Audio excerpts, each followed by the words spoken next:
Кризата во земјите традиционални увознички на македонското јагне значително го намали извозот за време на престојните празници. Се жалат сточарите, но и кланиците. Првите поради ниската откупна цена, вторите поради стапката на ДДВ за основните суровини. Во пресрет на католички Божик извозот на јагнешко месо е драстично намален. Од кланиците се жала дека поради кризата која ги зафати Италија и Хрватска, побарувачката постојано паѓа. Наместо 15.000 јагниња годинава ќе извезат едва и 2.000. За нив дополнителна потешкотија представува и тоа што сточарите не се одлучуваат да ги дадат јагнињата поради ниската откупна цена. Утре им е последен ден за да утоварат уште некој камион со јагниња за европскиот пазар.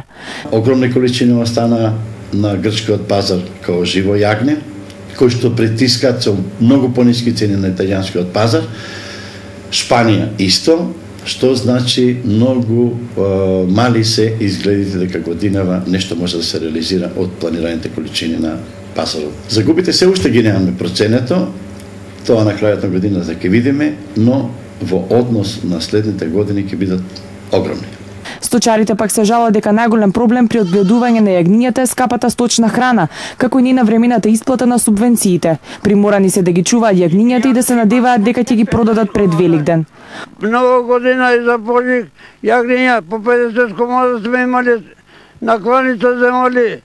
Само на овој година многу лошо е, што фати жешкото многу и травата се оради и немаше дошло да пасет. Немаме доволно рана, немаме многу скупо. Субвенција не дават на време. Субвенцијата не дават на време и ми останавме сега помалку, еве ги пасат на снег. Огромен проблем во сточарството според извозниците на јагнешко месо представува и погрешната политика на државата во однос на сточниот фонд. Сметаа дека не може да има зголемување на сточниот фонд се додека ДДВ-то на основните суровини како јачмеот, сламата и сеното е 18%. Кај нас е обратно. Што значи? Од една овца до, не знам колку е ставката, до 200 или до 300 овци има 900 динара. Од 300 таму до 500, не знам колку има, 700 динара и оди надолу.